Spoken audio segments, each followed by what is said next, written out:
GST बचत उत्सव शुरू होने जा रहा है। भाई आज अगर जीएसटी बचत उत्सव मनाना है और वाह वाह मोदी जी कहना है, तो जो 8 साल से जीएसटी के नाम पर लूट महोत्सव चल रहा था, उसका ठीकरा किसके सिर पर फोड़ना है? जो नागरिक लूटो भाव चल रहा था, आज वो नागरिक देवो भाव हो गया, क्योंकि बिहार का चुनाव सामने है। ये बचत उत्सव है कि चपत उत्सव है? भारत में आज से बचत क्रांति की शुरुआत हो चुकी है। 146 करोड़ लोगों की जेब में कुछ ना कुछ पैसा जरूर बचे। कल से नेक्स्ट जनरेशन जीएसटी रिफॉर्म्स लागू हो जाएंगे। एक तरह से कल से देश में जीएसटी बचत उत्सव शुरू होने जा रहा है।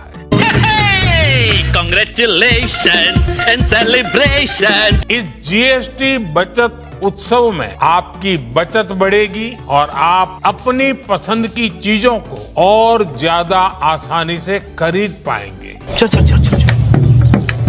गाड़ी स्टार्ट कर। हमारे देश के गरीब, मध्यम वर्गीय लोग, न्यू मिडिल क्लास, युवा, किसान, महिलाएं, दुकानदार, व्यापारी, उद्यमी, सभी को ये बचत उत्सव का बहुत फायदा होगा। तुम लोग का नाम नहीं है। एक बार फिर से देखे ना भूषण भाई। अरे भाई तुम लोग का नाम लिस्ट में नहीं है। यानी त्योहारों के इस मौसम में सबका मुंह मीठा होगा, देश के हर परिवार की खुशियां बढ़ेगी। इतनी खुशी मुझे आज। मैं देश के कोटि कोटि परिवारजनों को नेक्स्ट जनरेशन जीएसटी रिफॉर्म्स की और इस बचत उत्सव की बहुत बहुत बधाई देता हूं। वाह मोदी जी, वाह वाह वाह। Not bad. Now you. भाई आज अगर जीएसटी बचत उत्सव मनाना है और वाह वाह मोदी जी कहना है, तो जो 8 साल से जीएसटी के नाम पर लूट महोत्सव चल रहा था, उसका ठीकरा किसके सिर पर फोड़ना है? हमको नहीं पता। हमको कुछ नहीं पता। मुझे कभी कभी बीजेपी के प्रवक्ताओं की बात सुनकर या खुद प्रधानमंत्री की बात सुनकर पिछले 24 घंटे में ऐसा लग रहा है कि ये किसको कोस रहे हैं? ये पुराने वाले जीएसटी को कोस रहे हैं। कह रहे 18% था, हमने 5 कर दिया, तो किया 18 किसने था? आप ही ने तो लगाया था प्रभु। मुझे क्रेडिट नहीं चाहिए। 2017 में आनंद फानन में आपने जीएसटी लागू किया, नो टैक्स स्लैब लगाए। उस जीएसटी को इसलिए गब्बर सिंह टैक्स कहा गया क्योंकि आपने हिंदुस्तान की 50% सबसे गरीब आबादी से 64% जीएसटी की उगाही करी। ये क्या सुन रहा हूँ मैं? तो आपने 8 साल लोगों की कमर तोड़ी, पढ़ाई पर, दवाई पर, आटे पर, दही पर, किस पर जीएसटी नहीं लगाया? अब खुद ही कम कर दिया और यहाँ पर आके बाजी कराइए। सब ठीक है।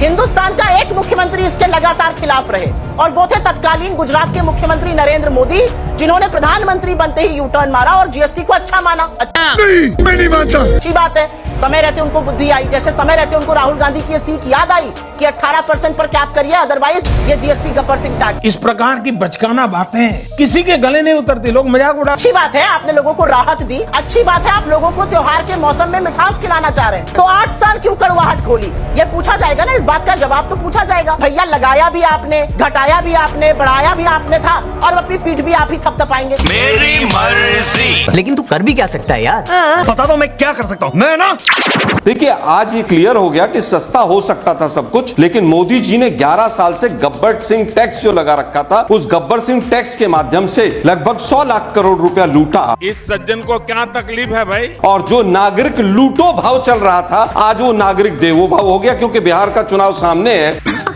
सही पकड़े हैं। और ट्रंप ने मुंह पे हमारे नौजवानों की नौकरी के थप्पड़ मारा है, जिस तरह से H1B वीजा के ऊपर के 60 से 70% जो हमारे लोग हैं वहां पर वीजा वाले जो H1B वीजा पर काम कर रहे हैं, उनकी नौकरी भी लटक गई और $1000 से $1,00,000 पर चला गया। कि जिस तरह से जो आज हालत हुई है, उससे ध्यान भटकाने के लिए आज मोदी जी प्रकट हुए। थोड़ी नमक मिर्ची लगा दी आपने, चलेगा। इतना ही अच्छा कर दिया था तो एक तरफा भाषण देने की क्या जरूरत थी? एक प्रेस कॉन्फ्रेंस कर देते। मुझे नहीं आता। लेकिन दिक्कत यह है कि लूट मचा रखी थी टैक्स टेररिज्म से। ये तो लेटेस्ट न्यूज़ है। 1 नेशन और 8 डिजिट्स का पूरा टैक्स था, 8 लेवल पर टैक्स लगता था। अभी भी राज्यों का कैसे हित होगा, 40% का सेस कौन लेगा, कोई क्लैरिटी नहीं। बस आए हैं महामानव, प्रकट हुए और भाषण देकर चले गए। क्या बोलूं मैं इस पे? मैं कुछ बोल ही नहीं सकता। अरे भाई, कफन के ऊपर किसने टैक्स लगाया था? जीएसटी। पूजा का सामान हो, दूध दही, स्कूल के आइटम्स हो, पेंसिल हो, किसान के ट्रैक्टर के ऊपर हो, पुरानी गाड़ी पे भी आपने टैक्स लगा दिया था। और उसके बाद आप कह रहे हैं कि साहब मैंने तो बहुत बड़ा काम कर दिया क्योंकि सामने बिहार का चुनाव है। अरे बाप रे, ये तो धोती खोल रहा है। SIR चल नहीं पाया, इसलिए चलो यही मेथड अपना लेते हैं। ये चीजें देखता हूँ, मन को इतना संतोष होता है। और अभी तो रुको, क्लाइमैक्स अभी बाकी। आदरणीय प्रधानमंत्री जी ने देश में बचत उत्सव का शुभारंभ किया है और जब भी हमारे प्रधानमंत्री किसी जश्न की घोषणा करते हैं तो देश की जनता उनके उस बहकावे में आके असलियत भूल जाती है। क्या बात कर रहे हैं? ये बचत उत्सव है कि चपत उत्सव है, ये भूल जाते हैं लोग। कह दो कि ये झूठ है। और ये बात मैं इसलिए कह रहा हूँ कि याद कीजिए प्रधानमंत्री जी के वाक्य। भाइयों और बहनों, 50 दिन हमें दे दीजिए, 50 दिन। अगर नोटबंदी से आपकी तकदीर नहीं बदली तो किसी भी चौराहे पे खड़े करके फांसी दे देना। मैंने ऐसा कब कहा था?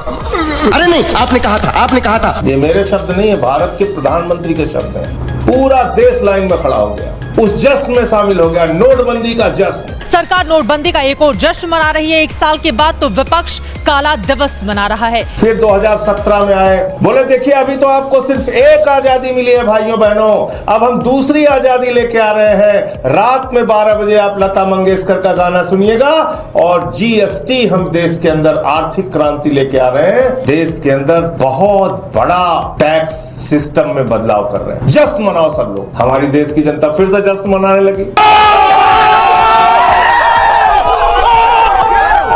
5% का बढ़ाया हुआ टैक्स 28% मोदी जी ने कर दिया। बोले 5% का टैक्स 28% कर रहे हैं, जश्न मनाओ सब लोग। लग गए जश्न मनाओ, उसमें सब शामिल है। मैं किसी का नाम नहीं लेना चाहता, कौन गोदी है कौन मोदी है उसके चक्कर में मैं नहीं पड़ रहा, लेकिन सब जश्न मनाने में लग गए। वो देख। भारत में आज से बचत क्रांति की शुरुआत हो चुकी है।